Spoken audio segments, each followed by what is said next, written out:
तर मित्रांनो, तुम्ही म्हणणार काय येऊ विषय, गाडीला का धक्का द्यायला लागला? तर थांबा, तुम्हाला 2 मिनिटं सगळं सांगतो.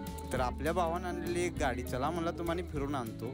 मग आम्ही काय एका पायावर लगेच रेडी. मग तवर आमचा यो भाऊ म्हणला थांबा, तुम्हाला मी नटरंगचा माझा करिश्मा दाखवतो.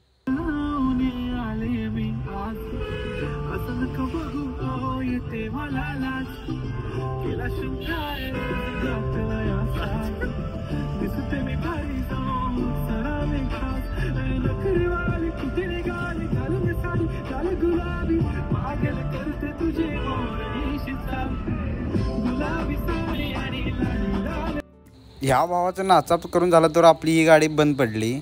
मग भावानं आम्ही एक्सचेंज करून घेतली दुसरी गाडी निळीपरी. गाडी घेतल्यावर गाडी गरम व्हायच्या आधीच आपल्या भावाचा इथं फोन गरम झाला. मग जरा त्याला गार केला एसीत. मग जरा गाडी थांबलेली तवर म्हणलं आपल्याला भूक लागलेली, म्हणलं पोरातून जरा कुरकुरे फिरकुरे घेऊया. चलो सुरुवात कर. 10 मिनिटं झाल्यावर परत आपलं लोकेशन आलं. हे बघा कसलं भारी दिसते. गाडीतनं जाताना एकदम विशाळ व्ह्यू होता. मग म्हणलं आमच्या 4 कावळ्याशी दाखवूया तुम्हाला कसं आहेत कावळा आमचं. हे सगळं कावळा आम्ही बघायला होता. यो बीच एकदम भारी होता. मग इथं मस्तपैकी वारं सुटालतं आणि वातावरण एकदम क्लायमेट झालं. ढगं बिगं एकदम भारी दिसालतं, काय विषय नव्हता. मग या 2 लैला मजनूचं इथं फोटोशूट सुरू झालं. जेवढं पोरी फोटो काढत नाही तेवढंही फोटो काढालतीत, कारण लोकेशनच तसं होतं फोटो काढण्याजोगं. मग या लैला मजनूचं फोटोशूट झाल्यावर आपण आला परत गाडीच्या इथं. मग तवरी श्री इथं आमचा कंटाळलेला, काय म्हणतात फोटो काढायला मला कोण घेणा म्हणला. मग ह्यो आवर दुसरा भाऊ तवर इकडे गाडी वळवा लागला. हे तासभर गाडीच वळवालता. गाडी वळवालता काय करालता मला पण कळेना. अर्धा तास झालं तेच करालता. मग ते झाल्यावर आपण गेलो एका ब्रिजमध्ये. ह्यो इथं रात्रीचं फोटो काढालता, कारण लोकेशन कसलं होतं बघा, एकदम भारी होतं लोकेशन, त्यात काय विषय नव्हता.